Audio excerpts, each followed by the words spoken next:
بسم الله الرحمن الرحيم.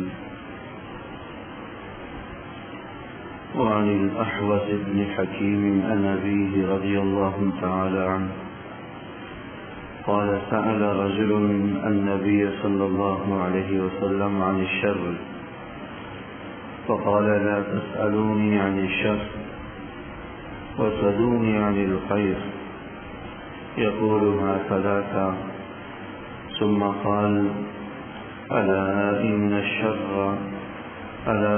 شر الشر شرار العلماء وإن خير الخير خيار العلماء.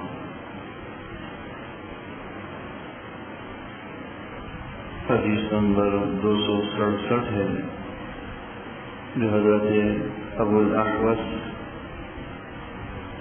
یہ تابعی ہیں جو اپنے والد سے حدیث بیان کرتے ہیں اور ان کے والد صحابی حضور نبی اکرم صلی اللہ علیہ وسلم کے ارشاد گرامی نقل کیا ہے، بلکہ یہ بات نقل کی ہے کہ سأل رجل النبی صلی اللہ علیہ وسلم عن الشر. ایک دفعہ ایک صحابہ نے حضور علیہ السلام سے شر یعنی برائی کے بارے میں پوچھا کہ یہ شر یعنی برائی کیا ہے. مطلب ان کے سوال کا یہ تھا کہ برے لوگ کون ہیں، جو برے ہیں شریعت کی نگاہ میں، اللہ اس کے رسول کی نگاہ میں برے اخلاق والے ہیں، یہ کون ہیں؟ اس پر حضور علیہ السلام نے فرمایا کہ لا تسألونی عن الشر وسلونی عن الخیر، کہ مجھ سے تم صرف شر یعنی برائی کے بارے میں مت پوچھا کرو، بلکہ خیر اچھائی اور بھلائی کے بارے میں پوچھا کرو. حضور علیہ السلام چونکہ اپنی ذات میں سراپا رحمت ہی رحمت ہیں، اس لیے جب کوئی آدمی صرف شر یعنی فتنے کے بارے میں پوچھتا، برائی یا برے لوگوں کے بارے میں پوچھتا، تو آپ فرماتے ہیں کہ بھائی صرف برے لوگوں کے بارے میں مت پوچھا کرو، اچھے لوگوں کے بارے میں بھی پوچھا کرو، کیونکہ دنیا یہ خیر و شر کا مجموعہ ہے. اس دنیا کے اندر جس طرح برے لوگ موجود ہیں، ایسے ہی ہر زمانے کے اندر اچھے لوگ بھی موجود ہوتے ہیں. ایسا نہیں ہو سکتا کہ دنیا میں صرف برے ہی لوگ ہوں، اچھے لوگوں کا وجود ہی ختم ہو کر رہ جائے، اچھے لوگ ناپید ہو جائے، ایسا نہیں ہو سکتا. یہ دنیا خیر و شر کا مجموعہ ہے. ایک طرف برے لوگوں کی کثرت ہے تو اچھے لوگوں کی بھی بڑی تعداد آپ کو نظر آئے. تو اچھائی برائی یہ دونوں اس دنیا کا ایک حصہ ہے. حضور علیہ السلام اپنی ذات میں چونکہ سراپا رحمت تھے، آپ اپنی ذات میں سراپا خیر ہی خیر تھے، بھلائی ہی بھلائی، اس لیے لوگوں کو امید دلاتے، اچھی باتوں کو بیان کرتے، اچھے لوگوں کا تذکرہ کرتے. اگرچہ برائی اور شر پر بھی متنبہ فرماتے تھے، اس سے بھی ڈراتے رہتے تھے، لیکن پہلی ترجیح ہوتی تھی کہ لوگوں کو امید دلائیں، مایوس نہ کریں، نا امیدی سے بچائیں، اچھی بات کی تلقین کریں، اچھی بات بتائیں. تو جب ان صحابی نے شر کے بارے میں یعنی برائی کے بارے میں، برے لوگوں کے بارے میں پوچھا تو فرمایا کہ لا تسألونی عن الشر، کہ تم مجھ سے صرف برے لوگوں کے بارے میں مت پوچھا کرو، وسلونی عن الخیر، اچھے لوگوں کے بارے میں پوچھا کرو.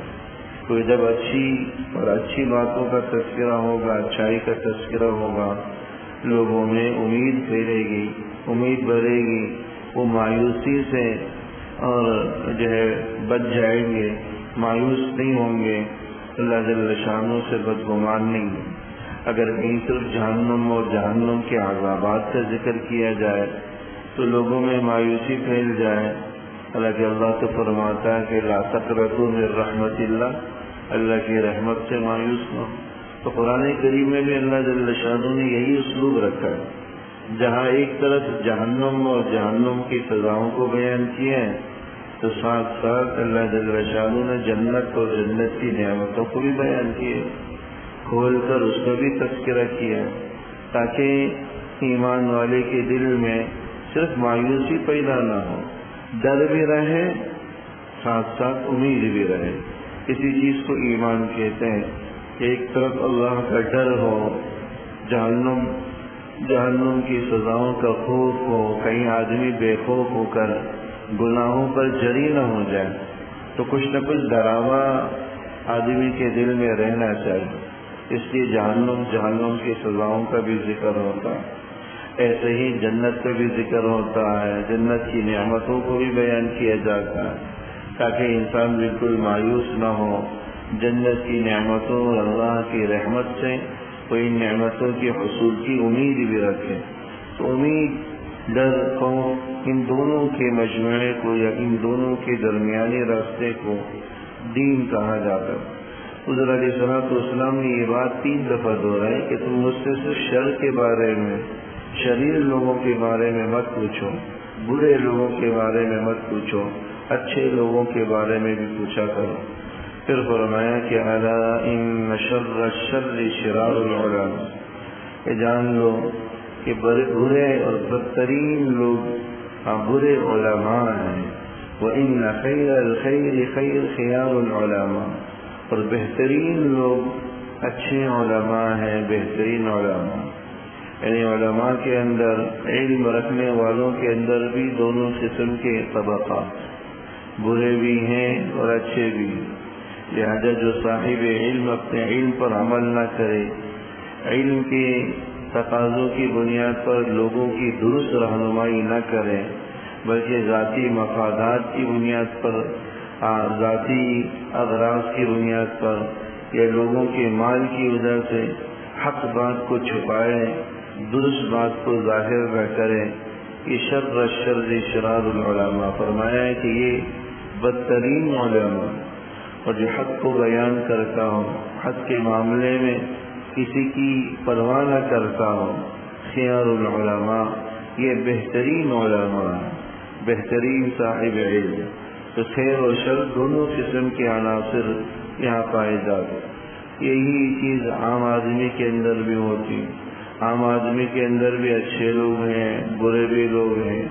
تو اچھے لوگ بعض روایات کے اندر آیا کہ بہترین لوگ وہ ہیں جن کے اخلاق اچھے، اور بدترین لوگ وہ ہیں جن کے اخلاق برے ہوں. جو اخلاق کے اعتبار سے برے ہیں، فرمائے کہ لوگوں میں سب سے بدترین، اور جو اخلاق کے اعتبار سے اچھے ہیں ان کے بارے میں فرمایا کہ لوگوں میں سب سے بہترین لوگ. بعض روایات کے اندر یہ بھی فرمایا ہے کہ گھروں میں سب سے بدترین گھر وہ ہے، گھروں میں سب سے بدترین گھر وہ ہے کہ جس گھر کے اندر کوئی یتیم پایا جاتا ہو، یتیم موجود ہو، اور اس گھر میں یتیم کے ساتھ برا سلوک رکھا جاتا ہو. اور گھروں میں سب سے بہترین گھر وہ ہے کہ جس گھر کے اندر کوئی یتیم موجود ہو اور پھر اس گھر کے افراد اس یتیم کے ساتھ اچھا سلوک کرتے ہیں. یہ اللہ کے نزدیک سب سے بدترین اور بہترین لوگوں کا ذکر تھا. تو ہر طبقے کے اندر دونوں قسم کے عناصر، دونوں قسم کے طبقات ہوتے ہیں، برے بھی اچھے بھی. تو علماء اور علم والوں میں بدتر لوگ وہ ہیں جو برے علماء ہیں، جس سے لوگوں کو نفع نہ ہوتا ہو، حق بات بیان کرنے سے ڈرتے اور گھبراتے ہوں اور حق بات کو چھپاتے ہوں. اور بہترین لوگ، بہترین علماء ہیں جو حق کو بیان کرتے ہوں، حق کے معاملے میں کسی کی پرواہ نہ کرتے. یہی بات دوسری روایت کے اندر بھی بیان فرمائی کہ ان من اشر الناس عند اللہ منزلہ، کل قیامت والے دن اللہ کے نزدیک سب سے بدترین لوگ وہ ہوں گے کہ عالم لا ينتفع بعلم، وہ عالم ہوگا، وہ صاحب علم ہوگا جس کے علم سے لوگ نفع حاصل نہ کریں.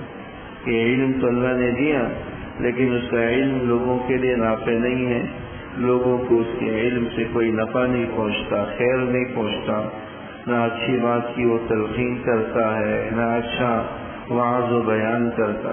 تو اللہ کے نزدیک بدترین لوگوں میں کل قیامت والے دن اس کا شمار. اللہ جل شانہ.